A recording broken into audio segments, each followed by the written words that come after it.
যারা ব্রহ্ম হত্যা করে এবং যারা মা বাবাকে প্রহার করে, মা বাবাকে যারা কষ্ট দেয়, শ্বশুর শাশুড়িকে যারা কষ্ট দেয়, যাতনা দেয়, প্রহার করে, আঘাত করে, বকাগালি করে, বিভিন্নভাবে কষ্ট দেয়, অত্যাচার করে, বলছি তাদেরকে কোথায় যেতে হয়? বলছি তাদেরকে যেতে হয় কালো সূত্র নামক নরকে। সেখানে কি বলছি, নরকটা হলো তামার তৈরি, এটা তামার তাট। ওই তামার তাটের নিচে প্রজ্বলিত অগ্নি, সম্পূর্ণ জায়গায় নিচে থেকে অগ্নি জ্বলছে, আর উপরে তামার তাট, এবং সেটা যুজন যুজন পর্যন্ত বিশাল এলাকা জুড়ে, আর উপরে সূর্যের তাপ। তামাটা একেবারে লাল হয়ে যায়, গরম, তপ্ত গরম হয়ে যায়। আর সেখানে যারা মা বাবাকে কষ্ট দেয়, মা বাবাকে আঘাত করে, শ্বশুর শাশুড়িকে অত্যাচার করে, আঘাত করে, বকাগালি করে, বিভিন্নভাবে কষ্ট দেয়, তাদেরকে সেই তামার কাঠের উপর ছেড়ে দেওয়া হয়, তপ্ত লাল তামার কাঠের উপর। সেখানে পাপীরা কি করে, ওই কষ্ট কম করার জন্য তারা দৌড়তে থাকে, কিন্তু তাদের কষ্ট কম হয় না। কখনো পড়ে যায়, কখনো পড়ে গড়াগড়ি দেয়, আবার উঠে দাঁড়ায়, আবার দৌড়ায়, প্রতিনিয়ত বিরাম নেই, বিশ্রাম নেই, প্রতিনিয়ত তারা এই যন্ত্রণা ভোগ করতে থাকে। মা বাবাকে যারা কষ্ট দেয়, মা বাবা সামান্য জিনিস নয়। এই জগতে কোন সন্তান যদি তার মা বাবাকে সেবা করে, পূজা করে, ভজন করে, তার আর কোনো ভজন পূজন করতে হয় না, তার কোনো দেবতা পূজা লাগে না।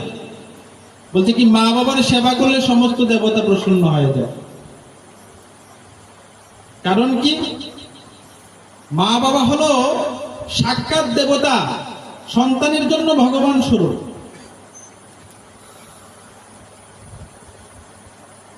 মাতা গুরু, পিতা গুরু, গুরু জ্যেষ্ঠ ভাই, তাহার চেয়ে অধিক গুরু ভজিলে সে পায়।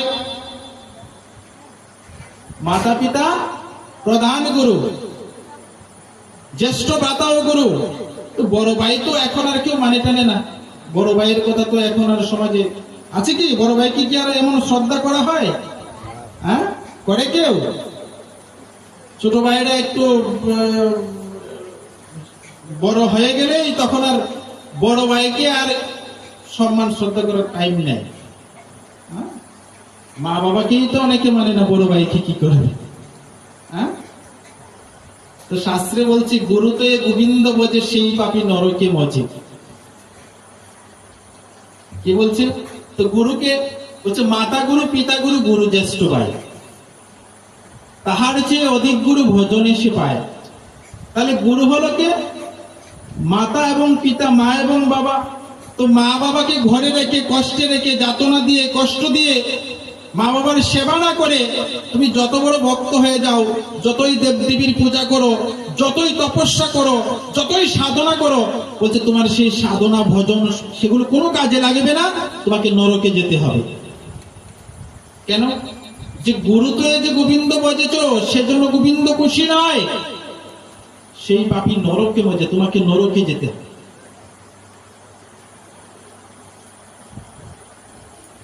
তো মায়েরা যাদের ঘরে শাশুড়ি আছে, শ্বশুর আছে, আপনারা যারা শ্বশুর শাশুড়ির যারা সেবা করেন, আপনারা তো খুবই সৌভাগ্যবান। যারা সেবা করেন না,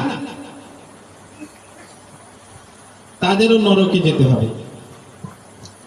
যতই ব্রত করুন, যতই উপবাস করুন, যতই পূজা করুন, আর যত রকমের কিছুদিন পরে পরে যে মায়েরা বিভিন্ন রকমের ব্রত উপাসাদি করে না, পূজা করে না, তো যতই ব্রত পূজা করুন, যদি শ্বশুর শাশুড়ি কষ্ট পায়, তাদের চোখে যদি জল পড়ে, তাহলে আপনার ওই ব্রত পূজা তপস্যা কোনো কাজে দেবে না, সোজা নরকে যেতে হবে। কোথায়? কালো সূত্র নামক নরকে। সেখানে তপ্ত তামার খাটের উপর দৌড়াতে হবে, গড়াগড়ি দিতে হবে, আর যন্ত্রণা ভোগ করতে হবে।